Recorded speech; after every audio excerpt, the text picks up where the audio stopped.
మాట్లాడుకుందాం. ఈ మహాసముద్రం యొక్క భారీతనం చూసి మీరు తప్పకుండా ఆశ్చర్యపోతారు.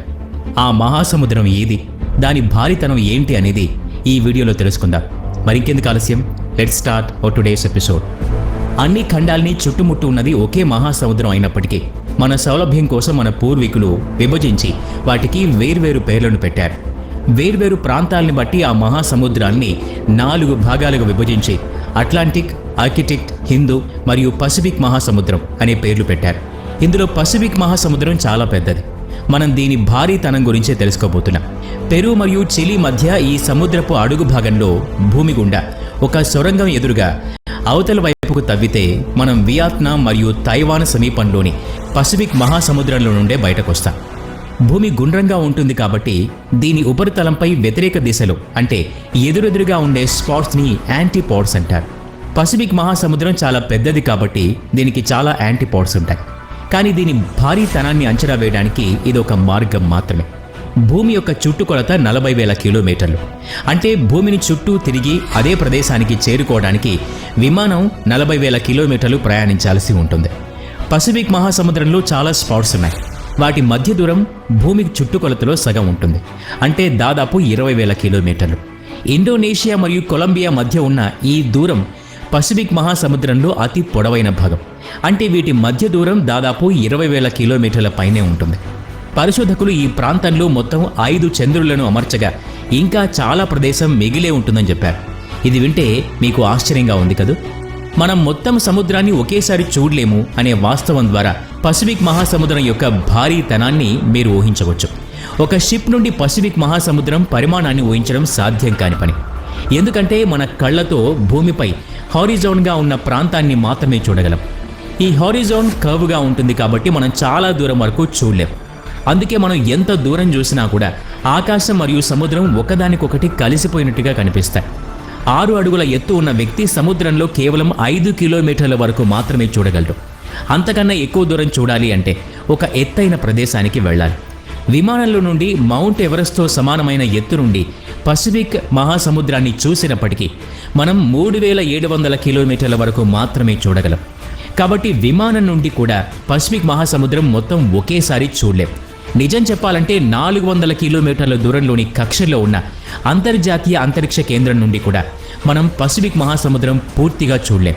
దీన్ని ఉదాహరించడానికి గూగుల్ ఎర్త్ని ఉపయోగించుకుందాం. ఇది పసిఫిక్ మహాసముద్రంలోని బోరా బోరా ద్వీప్. ఈ ప్రదేశం చాలా ఎత్తులో ఉంటుంది. అందుకే ఇక్కడి నుంచి డ్రోన్ కెమెరాలతో చూడగలం. జూమ్అవుట్ చేయడం ద్వారా 10 కిలోమీటర్ల ఎత్తులో ప్రయాణించే వాణిజ్య విమానం నుండి చూస్తే ఏం కనిపిస్తుందో మనం ఇప్పుడు చూడగలుగుతున్నాం. ఇప్పుడు మనం ఇంకా కొంచెం జూమ్అవుట్ చేసి చూద్దాం. ఇప్పుడు అంతర్జాతీయ అంతరిక్ష కేంద్రం అంటే 400 కిలోమీటర్ల దూరం నుండి ఏం చూడగలమో అది మనం ఇక్కడ చూడగలుగుతున్నాం. అయినా మనం మొత్తం పసిఫిక్ మహాసముద్రాన్ని చూడలేకపోతున్నాం.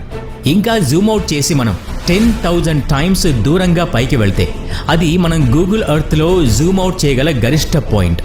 ఇది దాదాపు 63,000 కిలోమీటర్లు ఉంటుంది. ఈ దూరంలో నుండి చూస్తే పసిఫిక్ మహాసముద్రంలో 95% వరకు మాత్రం చూడగలుగుతాం. అంటే మిగిలిన 5% మనకి భూమి కనిపిస్తుంది. పసిఫిక్ మహాసముద్రం ఎంత ఉంటుందో ఈ స్క్రీన్ పైన చూడండి. లెక్క పెట్టడానికి కూడా మనకి సమయం పడుతుంది. అంటే ఉత్తర అమెరికా, దక్షిణ America, Europe, Africa, Asia, Australia, Antarctica మరియు గ్రీన్లాండ్ల మొత్తం విస్తీర్ణంతో సమానం. కాబట్టి ఎంత పెద్దదో ఒక్కసారి ఆలోచించండి.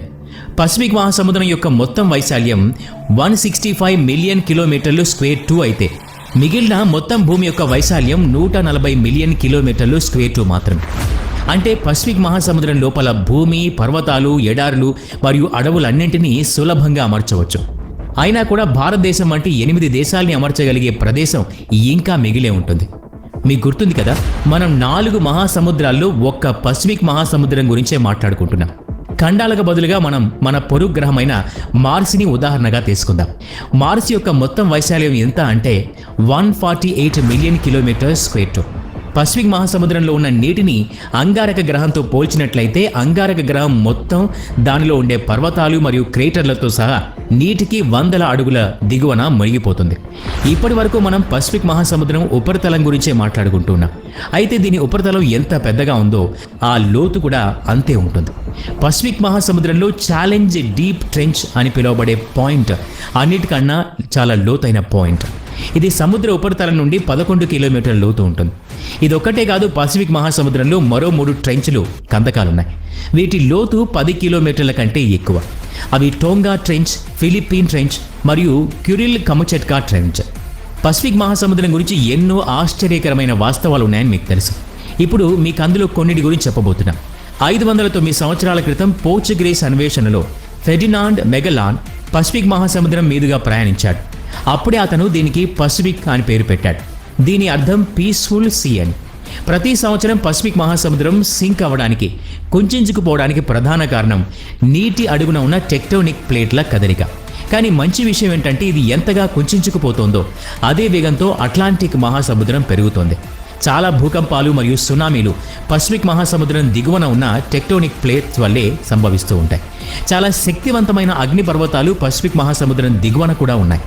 పసిఫిక్ మహాసముద్రంలో దాదాపు 75,000 కంటే ఎక్కువ శక్తివంతమైన అగ్నిపర్వతాలు ఉన్నాయి. ఇందులో అతి పెద్దది న్యూజిలాండ్ సమీపంలో ఉంది. దీన్నే హ్యావ్రే సీ మౌంట్ అనే పేరుతో పిలుస్తారు. వీటితో పాటు పసిఫిక్ మహాసముద్రంలో ద్వీపాల సంఖ్య కూడా ఎక్కువే. పసిఫిక్ మహాసముద్రంలో 25,000 కంటే ఎక్కువ ద్వీపాలున్నాయి. అందుకే ఇది అగ్రస్థానంలో ఉంది. కానీ వాటిలో వేలాది దీవులు మానవులకు అందుబాటులో లేవు. ఇప్పటి వరకు ఎవరు వాటిపై అడుగు పెట్టలేదు కూడా. ఈ ద్వీపాల్ని కనుగొనడానికి మనకి గూగుల్ ఎర్త్తో కూడా 1 నెల కంటే ఎక్కువ సమయమే పట్టొచ్చు. ఈ వీడియో నచ్చినట్లయితే లైక్ చేయండి, షేర్ చేయండి. ఇలాంటి మరిన్ని వీడియోస్ కోసం ఈ ఛానల్కి సబ్స్క్రైబ్ చేసుకుని బెల్ ఐకాన్ మీద క్లిక్ చేయండి. నెక్స్ట్ వీడియోలో మళ్ళీ కలుద్దాం. Thanks for watching.